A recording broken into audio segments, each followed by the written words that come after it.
Okay, right, so I'm going to talk for 20 minutes. Let me talk for about 10 minutes about the framework in my book, The Narrow Corridor. And then, I was tasked to apply it to thinking about the kind of challenges, shall I say, in the world today. What does it say about the situation in the world today? Okay, so that's what I'm going to try to do. So the way we kind of introduce the book is to talk about liberty, and so here's two kind of claims, okay? Two empirical claims, one comes from the John Locke's second treat of government, which is a kind of universal claim, which I'll come back to right at the end with the last slide, which is that humans all want to live in liberty. What did John Locke mean by that? You could call this negative liberty, okay? He called liberty a state of perfect freedom where people are in a state of freedom to order their actions and dispose of their possessions and persons as they see fit without asking leave or depending on the will of any other man. So this would be a definition of negative liberty. People aspire to that. You could say that's a kind of empirical claim. You might argue about it, but we can discuss that. Okay. So, whether or not that's true, I think we can agree with the second claim, probably much less contentious empirically, which is there's an awful lot of variation in the world in the terms of to what extent do people live in that sort of liberty. Whether you like it or not, you can see there's a lot of variation, so our theory is trying to think about where does that variation come from. Okay, so let me sort of jump straight into that and say okay, there's variation in liberty in the world. What could create variation in liberty? And I think the first case that usually jumps into people's minds when you start talking about this is a situation where when the state dominates society, that tends to be a situation where there's liberty according to this definition. Okay, so When L wrote his great book 1984, he said Big Brother is watching you. It wasn't technologically possible for Big Brother to watch in 1948 when the book was published, but now it is okay, so if you go in Men Square Big Brother is watching you. Okay, so this seems to be a situation where there's ill liberty according to John Locke's definition, right? But of course, the whole world isn't like that. In fact, I spent most of my time working in countries that are very different from China in Latin America or Sub-Saharan Africa where it's almost the opposite. Okay, so just to take a topical example, Yemen. Okay, so Yemen in the Arabian Peninsula, Big Brother is definitely not watching you in Yemen. In fact, it's almost the opposite situation. The state is extremely weak, almost non-existent in Yemen. But society is very powerful and very organized. Okay.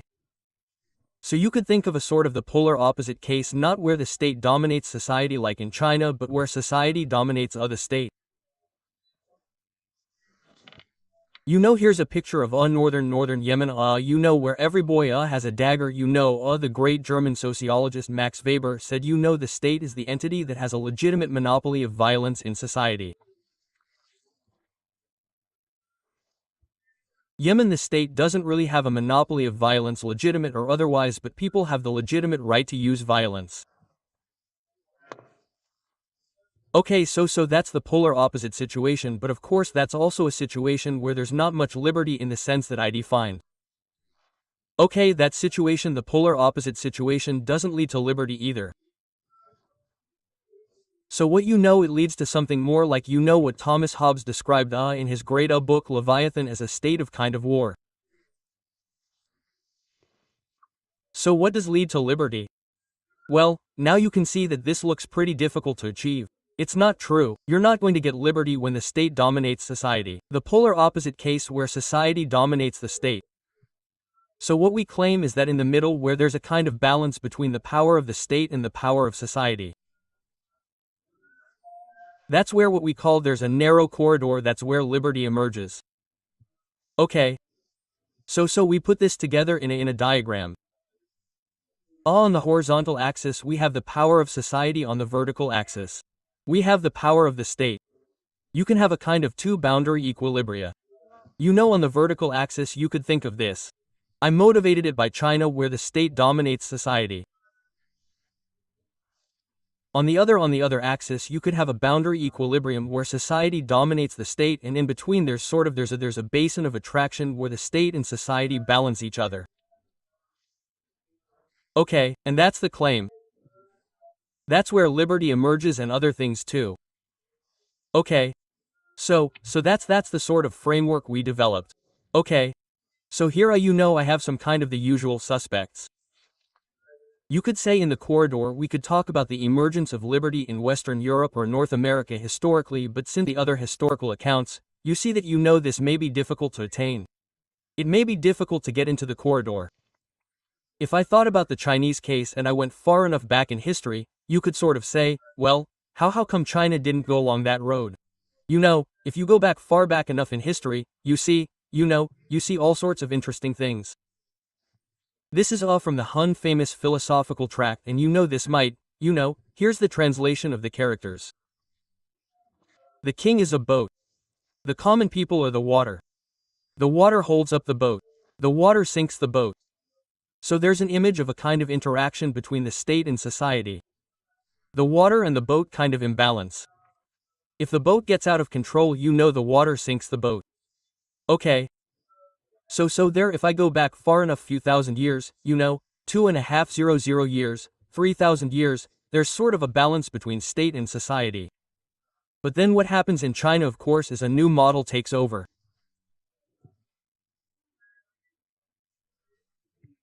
A new model gets traction, famously associated with the legalist philosophers his Shang. Very different image appears when the people are weak, the state is strong, hence the state that possesses the way strives to weaken the people. Okay, and that's sort of the way it's been in China for the last 2 years.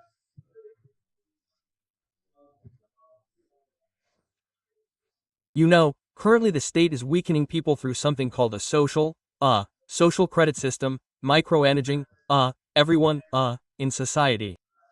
Okay? So, and I think when you see the Chinese dynamics, from the perspective of our book, you sort of understand the Yemenis dynamics, like, how come Yemen created a society like that, or why is it that so many parts of the world the society dominates the state? Well, you can see that, and this is the argument in the book, it's somehow the anticipation of the type of mechanisms that set in China is what traps you into this other equilibrium where the society dominates the state. It's very hard to create a state and control it. That the kind of genius of the dynamics in the corridor is you gradually build a kind of more effective state, a more powerful state, but you do it in a way that it can be controlled in the interest of society. Okay, alright, economic implications. I'm not going to talk too much about that. As the professor was saying, I describe myself as a recovering economist. But for those of you who read White Nations Fail, it's in the corridor in some sense that these what we call inclusive economic institutions and economic prosperity emerges, and perhaps we'll talk about that in the Korean case in the discussion. Okay, let me put the theory to work in these times of crisis. Okay, I don't need to elaborate for Koreans that expression, okay, and we do that a bit in the book in chapter 13, which we call Red Queen. We call Red Queen out of control. Okay, so what do we mean by Red Queen out of control? Well, if you look at history, it's clear that there were societies that were in the corridor for quite long periods of time that jumped out of the corridor. Right? So we try to understand in that chapter what was going on in those cases. Okay. And we make a few sort of generalizations about what circumstances lead the Red Queen to get out of control. Meaning you're in the corridor, you're moving forward, states and society are getting more powerful together. But then something happens and you jump out of the corridor. Right? So, the first generalization that you can see from these historical cases we could look at is society becomes very polarized. Okay, so social polarization, something we call the zero-sum Red Queen emerges. Okay, so you'll forgive me if I talk about as data, but we have a lot of polarization in the United States at the moment. So this is some data from the Pew Research Center about the attitudes of Republicans to Democrats and Democrats to Republicans. And it's mostly about Republicans say Democrats are more what? Closed, dishonest, immoral, unintelligent, lazy, and the other way round. So what you see in this picture is there's enormous polarization in the sense of stereotypes spreading about your political opponents. So Democrats are more and more having negative opinions about Republicans and vice versa. And this has got enormously worse over the last 10 years. Okay, so one could look at polarization in many other ways. You know, this is also from the Pew or research, just a kind of doing a word count of just asking people how they would discuss US politics, how they think of US politics. And you can see what are the most common words that people use in the United States now to talk about politics as divisive, corrupt, messy, polarized. Polarized, bad. Okay. So this is just unprompted how people talk about the political situation. Okay, so there's polarization for you. What we also observe in these cases is that institutions become truly incapable of solving problems and resolving conflicts. Okay, so could that apply in this case? Absolutely. So here's more data from the Pew research, which is just a survey where they ask people about, do you think that most elected officials care about a person like you and? What the data says on average, and this is true across genders, age, race, whatever, about 85% of people say that elected politicians don't care about somebody like me. Okay, so that's absolutely breathtaking. 85% of people say that electedins don't care about them. So hard for institutions to manage conflicts in this when there's so little trust in them. That's only one of many institutions, of course, but and the third thing we point out is that this is then a crisis comes, a shock comes.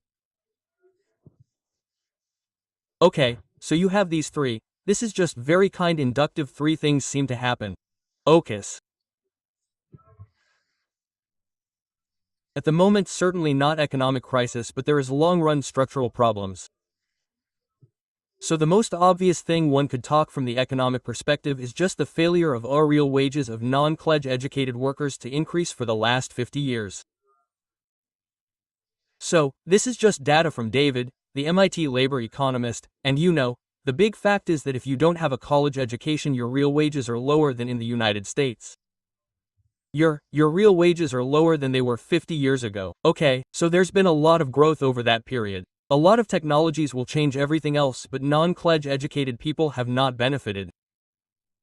So there have been slow-moving underlying economic problems that have somehow associated with the problem here. But I don't think this is just about economic, it's also about an ideological crisis. For me, the crisis is ideological, not economic, and you can see that in lots of ways.